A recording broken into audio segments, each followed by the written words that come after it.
En esta teleclase trataremos el tema de la comunicación y la conducta en el aula. La comunicación es la mejor herramienta para relacionarse con las demás personas. Además, por medio de la comunicación efectiva tendremos relaciones adecuadas.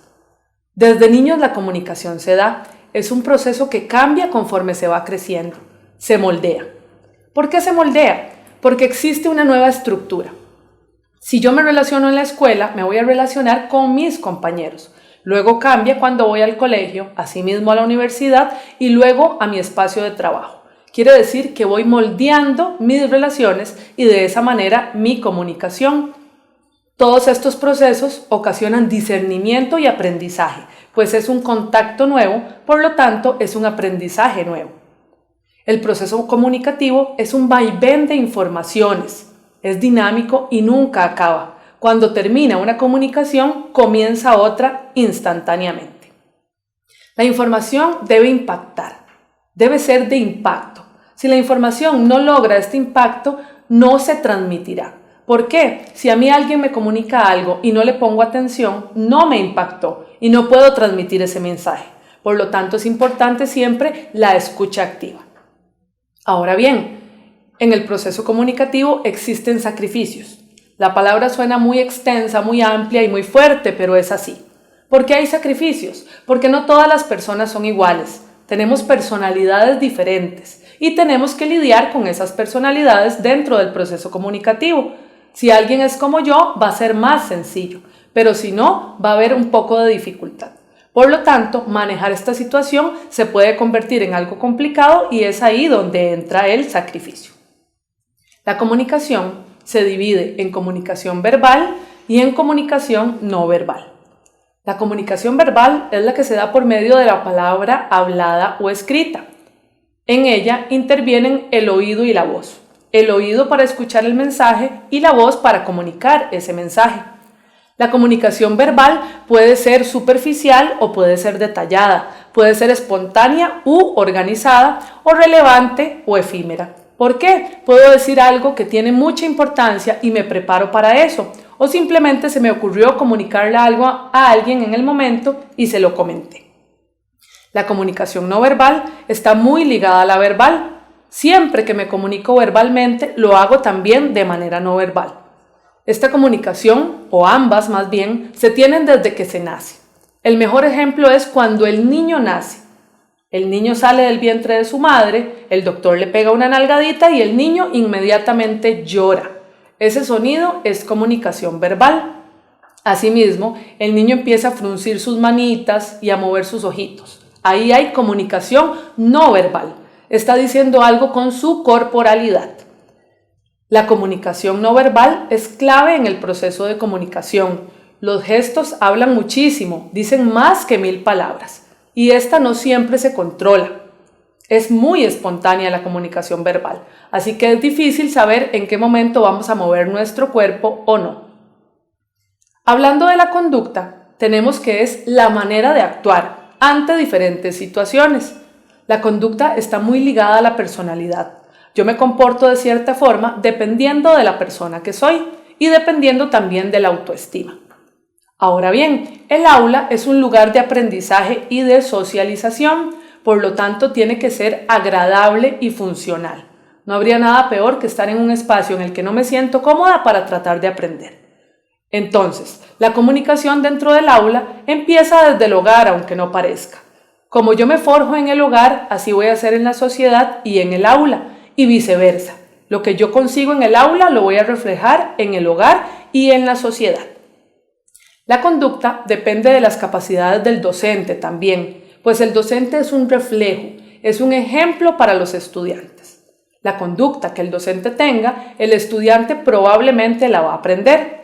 Por lo tanto, el docente tiene que impulsar a sus estudiantes, tiene que estar satisfecho con él mismo para que ellos también puedan estar satisfechos. Refiriéndonos a la educación en el aula, tenemos que generalmente se manejan los planes y los programas educativos, pero la educación va muchísimo más allá. Es importante que se eduque también en el propio ser, en las habilidades sociales, en la mejora continua de las personas. ¿Esto para qué? Para que se puedan desarrollar muchísimo mejor en la vida. El docente es un agente mediador, una guía del proceso educativo. Por lo tanto, es fundamental su presencia y su apoyo. El docente abre puertas a los estudiantes, tiene que ser un líder positivo, sin limitaciones y que consiga siempre un desarrollo integral de sus estudiantes. Ahora bien, no todo es color de rosa y también hay conductas inadecuadas en el aula. Pueden ser leves o graves, pasajeras o permanentes. Cuando son graves y permanentes hay que tener mucho cuidado porque puede presentarse un problema mayor. ¿Cómo se presentan este tipo de conductas? Por medio de berrinches, el estudiante puede estar muy enojado, tener dolores frecuentes de cabeza, de estómago, padecer de insomnio, llegar con sueño a la clase, perder el apetito, falta de amigos, mostrarse tímido. Si el estudiante presenta este tipo de características, pueden ser señales de trastornos importantes, como por ejemplo, trastorno en el desarrollo, que pueden ser deficiencias motoras, trastorno en los estados de ánimo, donde puede haber depresión o el trastorno tan famoso de bipolaridad, trastorno de ansiedad, que se puede presentar por medio de fobias o estrés, trastorno de alimentación, donde puede aparecer la anorexia o la bulimia, y trastornos del sueño, donde la persona puede padecer de pesadillas o sonambulismo. Esto es importante detectar más aún si hay intensidad, frecuencia y duración en este tipo de síntomas. El docente debe educar con límites, determinar lo que está bien y lo que está mal dentro del aula. Asimismo, tratar con respeto y cariño a todos sus estudiantes por igual. No deben haber diferencias entre ellos. Las barreras no existen, sino las diferencias son potenciadoras para las sanas relaciones.